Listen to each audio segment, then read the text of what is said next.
It's becoming very incessant when it comes to attacking Nigerian Professional Football League. Almost week in, week out, we see either coaches, referees are being attacked because of fans' violence. And our topic for this evening is going to be on MPFL fans' attack. We'll be starting on that particular show. Welcoming you on the show, 360 Sport on Trust TV. I am Adeni Ajishafe. I have Joel Ajayi joining me this evening to talk sport. Good to have you. Good evening. Good one. Now, I will be starting on MPFL fans' violence. It's been a common thing now. Almost every week, you see, if it's not happening in Katsina, it will be in Ibadan or Kano or anywhere across Nigeria. It seems the fans are really taking laws into their hands to attack even journalists that covers the event. And without these journalists beaming these events live, no one will actually know to see what's happening there. But from the way it is, we just have to talk about this particular issue. MPFL fans' violence. Recently, between Shooting Stars of Ibadan and Remo Stars, it was a huge one because the match actually ended a draw, but it didn't end well. A journalist was attacked. Toby Adepoju was attacked there. In fact, he was saved by Whiskers. He almost got beaten down or thereabout. But from the way it is, even while that one was going on, Lobby Stars also had their own issue where Lobby Stars, they were also attacking Katsina or thereabout, where their whole game went on. It wasn't good at all. It was as if we were recording different attacks in different places during match day 31st. Honestly, it was a sudden event that happened in Ibadan. And then we normally have the issue of attack in MPFL before. But it is either to the referee, to the coaches, maybe you said something that is not going well with the opponent team, or to the players. But of reasons, we are seeing the attacking the journalists that are trying as much as possible to project the image, to project what you are doing. Let's put it in this perspective. I am not in Ibadan right now, but through the Toby report, I can be in Ibadan, look at what is happening in that particular stadium. But all of a sudden, I watch the clip, and then it's not something that we should condone in the country, because if not because we have few policemen that use the tear gas to disperse those people.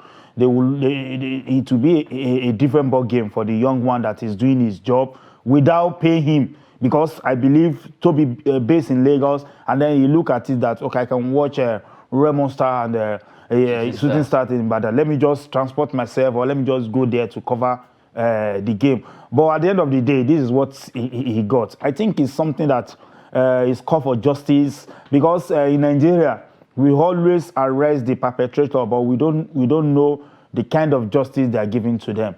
Like in the country, when there is no severe punishment, such offenses will continue to be living with us. That is why we have many issues. They are here to leave the country today because we did not muster the strength to give the needed punishment for any offender that perpetrate that act. Like, assuming what happened in between Katsina and the Kano, assuming those people that are involved are punished adequately, because the punishment of LMC is different from the punishment we are talking about. The punishment of LMC is, okay, go and pay so amount of money, or go to neighboring states to go and be playing your game. It go beyond that. If you want to stop that unforeseen issue in the country, you look at it. If you are caught in this act, this is why you are going to get this kind of punishment. That is why we have those issues are with us in the country today. But for me, I think we are totally against what happened in Ibadan the day before yesterday, where one of our colleagues that are doing his job legitimately being attacked by the fans. I don't know whatever thing the guy might be done to. And then from the information we had, we discovered that maybe he had issue with the management of. It is the management that is allegedly. It is the management that first of all starts altercation with the guy before the fans. Why are you coming here to insult our management? And then they are trying as much as possible to leech on him. As he was even running for his life, They were even beating him. They were even trying as much as possible to injure the guy. I think it's not something that's good for our league when those people that we project into the world are being treated like this. I think it's not good for us. And it wasn't even only Tobi Adepoju that was attacked. There were even a lady at Tinuke by name, who was also a journalist. About 3 or 4 of them were being attacked. But just that Tobi's case was the most prime one. But he had to run. He had to escape for his dear life before police came to his rescue. And funny enough, when the police were actually trying to scare them away with those shooting, I was hearing I actually saw the clip and when you were saying... My mother did not send me here. Your mother did not send you there, but you went there to be beating someone. But when you saw, when you heard gun bullets, you started shouting, your mother did not send. But really, it's becoming very painful, disgraceful how Nigerians, or fans rather, let me not say Nigerian, fans, go to the stadium, the next thing you want to do is to attack either the ref, the other officials, assistants, or the coaches, or now the journalists. Now, if all these guys are now scared to come for events, who will refer the game? Who will secure the place? And then who will report the game? Who will report the game? That is the question we need to ask ourselves. Are we improving on the league, or are we going down? Because all this issue, we shouldn't have this kind of issue at the numbers of years of our leagues as we speak. But instead of it to be getting a bit better, it's getting otherwise, which I don't want to use my mouth to talk about it. But, whenever anything happens, there must be a lesson to be learned in that particular incident. I think we as a journalist too, we should try as much as possible. Even if you are supporting Ajisafe, it's not something that you will be putting it in your report, in your action, even in your spoken word. Make sure you balance. Make sure you balance because the fans that we have today, they are not patient to that level to know that whether you are for them or you are against them. Once someone is whisper that this person is against us, consider yourself dead. Because if we don't have a security on that particular at that particular venue that day, the issue must have been either lynch him or just even kill him. Yeah. Because we have some people that have something, because the thing happened outside the pitch. Let me just put it in that way. It might be maybe the car park. But you look at the cars, you look at the people. As the guy was running for his life, they were just hitting him, slapping him. Assuming those people have strong weapon. Honestly, they will have hit him with something that he was running and then they were still beating him. So I think we should just try as much as possible. This is a sinful act, like you said, and then it's not bringing any benefit to our league. Instead, it's killing our league more. So I appeal to the fans, I appeal to the club owners, I appeal to players. Talk to your fans, sensitize them, educate them. It's not a do or die affair. Sometimes you win, sometimes you lose, sometimes you draw. You have to bear it. And whenever you lose, you adjust. You look at what made you lose, you work on it. Funny Tomorrow enough, you win. It was a draw. Yeah. It wasn't as if they lost, although I know the rivalry between Remo Stars and Shooting Star is another. It's like Liverpool and Man U. So I understand that, but you were actually having a draw. You didn't lose. So how come? What could you have said or written or whatever it is in any form of media that could warrant you even pursuing him to the extent of they pursue him to the police vehicle? I'm telling you, it's not something that is good for us. What we are trying to say is that it is not about lose or win. If you lose, at least you try as much as possible to accept the whatever results you get. But if you win, you try as much as possible to accept the result you get. I'm not trying to say they should go and beat player, but how come the player that played the game actually got them a draw? That is where I was going. Even if there is anybody that you are going to, because when you pay them a big money, and then we are not even encouraged that, because it's still the same thing. Yeah. We are not encouraged that. But instead of you doing that for someone that will project you to the club in the world that can come for your signature, that can make your life better. Because if the reports goes across the whole world. Some people might like the way you play and say, okay, just get me the clip of that player. It means life, things will definitely change for you. And then such person has been beating blue, black, and yellow. It's not something that is good. And then I think we need to, like we said, everything based on orientation, sensitization, and awareness. Whenever you want to play a game, let the club owner, I've said it times without number here, let the club owners, whether government club owner or private club owners, let them try as much as possible to speak, to talk to their crowd. How many crowd do we have in that particular stadium? So it means if you have the crowd like the one we normally have in England, it means we are going to have everyday beating to either player or to official. It means when you watch the game yesterday, this guy, this Nigeria player, had couple of chances. Yes, he could not convert it. He was just losing so many. So those are the things that we need to put together and make sure that such incidents, this kind of issue that happened in Ibadan, did not even happen anymore. Because if my life is not secure, I was once a victim of Nigeria local football. That is why I said that in my life I will not go and watch all this. At this area 10 here, that time it was a game between Kwara United and this Supreme FC.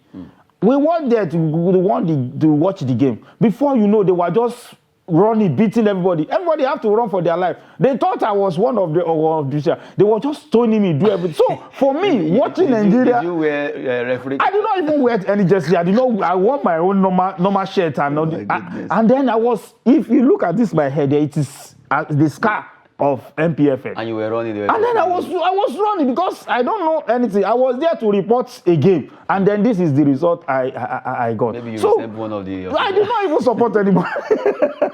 Just to have some banter story, but really, it's becoming a very painful experience in Nigerian Professional Football League where fans actually attacking almost everyone. In fact, we've seen where a chairman of club are being attacked. I still remember when Ayansi was also attacked. It's happening too common in Nigeria. We just have to do the best by doing what? By reducing such an act. We just have to stop it. We need to sensitize our fans not to go into violence. Whenever either they are losing or drawing, they should just stay, at least enjoy the game. Well, we've been talking about MPFL fans violence, and it's been very, very insistent these days. We just need to do something concerning this. Now, let's go to the sport that have been having issues in Nigeria, basketball. FIBA, well, they actually replaced Nigeria with Mali.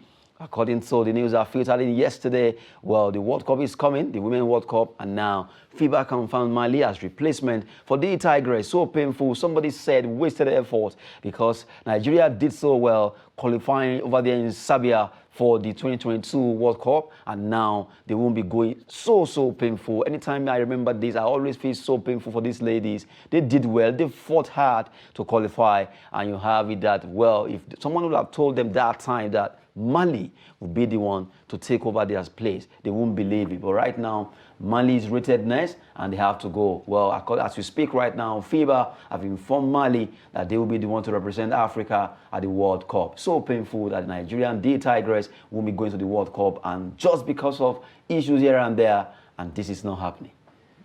Honestly, anytime we are talking about basketball in the country, my heart bleeds. Because I don't expect this kind of lingering crisis that has crippled our game of basketball in the country, that has rendered many talented Nigeria useless, that are making them to think otherwise and do something that is not even good for themselves, because when they don't have anything to do. So basketball in Nigeria is, I think the federal government should try as much as possible to declare a state of emergency, because after football, before, the next sport is basketball. But today, for past 5 years, basketball has been in the news for wrong reason, except when we won the 3 Afro basketball. So for me, it's not a surprise for me. And then, Mr. Disave, let me tell you the truth. We are still going to get more reward for our being not there, or for our inability to manage the crisis. We are still going to get more. Once FIBA was able to fix Mali to play, it means we have given our birthright to Mali. Because if you watch all the game that we won before, it's either we play Mali or Senegal. And then it always pain them that Nigeria is still coming on top of them. Now that we have banned ourselves, we are the enemy of ourselves when we are talking about football. That is why I said it. Basketball. When we are talking about basketball. That's why I said it the other day that I came here. Basketball decision is taken in a haste. Because even if you are fighting, we should have used the wisdom of Solomon to settle whatever thing. There is no society that is free of crisis this time around. Once you have 20 people in a particular association or in organization or in federation, there is bound to be a crisis. Let me shock you. This handball that we are talking about, they had issue, but they were able to see how they use the wisdom, diplomacy, the appealing, all those to settle it. And then today we are talking about them for good reason. But today, because we are unable to settle the crisis that started 5 years ago, and then at the end of that 5 years, the next thing that we are going to get is that those people, their basketball is being banned for 2 years. It's not good for the player. Some people are claiming that they were using the foreign player. If you ask me, the little I know, Nigeria football, 96 or 97% of players are foreign players. And then we always happy to get them. But whether we like it or not, whether they play in abroad, whether they play in Nigeria, we should see them as one. Now, we don't have league. 2, the sponsor that have been sponsoring basketball, the like of Senate Bank and all the sponsor, they've pulled out. Even for you to get a sponsor now, it's an issue. Where are we going to start? I think it's a very serious issue for us as a nation. And then I'm still appealing to the federal government through the Ministry of Youth and Sports Development to look elsewhere. Because if we are continuing like this, we will not play Afro basketball, we will not play until 2025. And then we must, when our 2 years elapses, FIBA might now come with their own ban. That for the fact that you fail to represent us in 2022, you are going to have this kind of punishment. We are just starting. That is for me, that is not best solution. Just recently, when federal government also rolled out interim management committee for basketball that will be seen to the affairs of basketball, and a lot of people were like, okay, what the management committee that is coming up, what would it do now? Because one, we are standing on the fact that for the next 2 years, we won't go after any international activities in basketball. And put into consideration what this lady did, especially the Tigers, how they fought hard to qualify for the World Cup. Why don't you just look at, okay, let's manage, at least let them go for this World Cup. At worst, don't put these two fighting elephants. Make sure they don't have, but there is no way, because FIBA will be like, okay, interference. Maybe that's why they decided to, okay, let's. Now, my question is, the interim management committee, what would they be doing now for the next 2 years? My brother, if you ask me, I don't know. But the little I know. Because we are not going to be participating, yes, right, in any international competition. Okay, it's only the local level. I learned they said they'll be organizing under 18 boys and girls basketball competition. For the next 2 years, while we're organizing that, while we're doing these international competitions, we are out.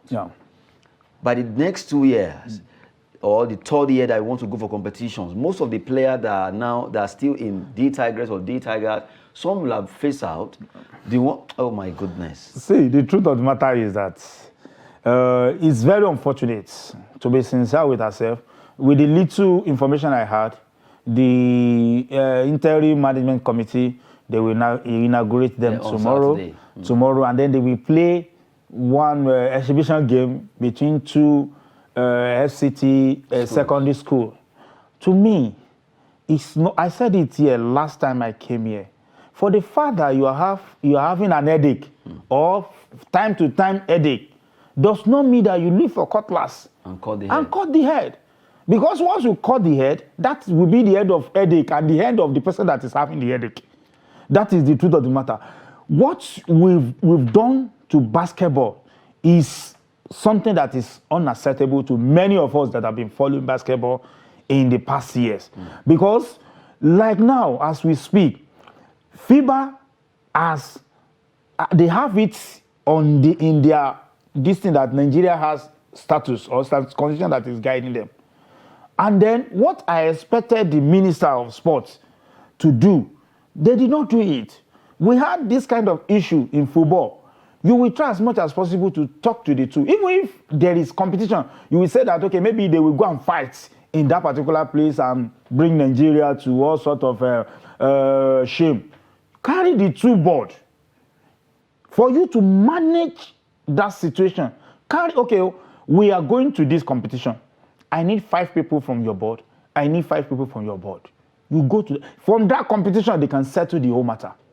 It's not as if you now say that people that have suffered, some people travel. Let me ask you a question. When they went for that qualifier, God forbid, if any happened to their plane and then they are no more, what would be their feeling right now? They left whatever thing they are doing. They went there. They even had issues of their match bonus for all those games. I mean, up till now, that has not been settled totally. They only pay part of it. And then you now added sorts to already existing injury by saying that they will not go for that competition. I think it's now somebody asked a question that if it were to be Super Eagles are qualified for World Cup. Yeah. And we have the same issue that has to do with maybe a Amaju Pinnick and somebody is fighting or whatever. Is it that we will not go to World Cup because of, we will have said, okay, the next 2 years, Nigeria will not play? What will have happened? That is why I said that we had issue. Personally, I don't know anyone. Personally, I have issue with that ban. If we are to be football, honestly, assuming that it's just one statement. We qualified. We had issue when Dalong was there. We had issue that the FIFA was even threatening to ban us. It is only a Twitter that the essay to Vice President did, Mr. Laolu. He just tweeted one paragraph that this is our position. And then that's end the whole noise, the whole fear in the country. What I expected this Minister of Youth and Sport to do is that just talk to VP because sport is under the Vice President office. I'm having this issue. This is the two people. Let them talk to themselves. If Vice VP now meet with them and then there is no headway, you can use your power. Because basketball is not big enough to sponsor themselves. Even if they want to travel from here to Benin, our neighbor here, federal government must give them money. So it means they are the ones that are paying. They should be able to have a share of maybe decision making or the little one. We are just using international body to handcuff ourselves sometimes. We are using international body to even spoil our sport sometimes. So for me, this decision did not go well with some of us. And then I think I am appealing to government, whoever they be, to try as much as possible to reverse this kind of situation. Hopefully things can be done, but it's getting too late now because FIBA has taken that decision after waiting for a very long time to see if something will be done concerning that basketball issue from Nigeria. Well, Mali will be going into the World Cup. Nigeria will not be going. So painful for our ladies who fought hard to qualify. But right now, all their effort seems to be in vain. Now, before we go quickly, let's run through some transfer stories. As we talk about Lyon, want to re-sign Alexander Lacazette, who has been with us, and they want to get him back to Lyon. He was with them before, and now they want to get him back over there to play for them. And also Manchester United, we have opportunity to sign Real Madrid's winger Marco Asensio. This player has been on their want list now. They want to get him over there at Old Trafford. And the last one on the log is the fact that AS Roma will be interested in signing England midfielder Jesse Lingard. If everything goes well, they will go for Jesse Lingard. Jose Mourinho was his former coach anyway, so he knows why he wants to get Jesse Lingard to sign for the Sleeping Giants. Talking about the transfer stories, it actually ends 360 Sport this evening on Trust TV. I've been with Joel Ajayi. Good to have you. My pleasure to be here always. And it's been a wonderful time having you stay there to watch 360 Sport. I am Adeni Ajishafe. Thanks for watching.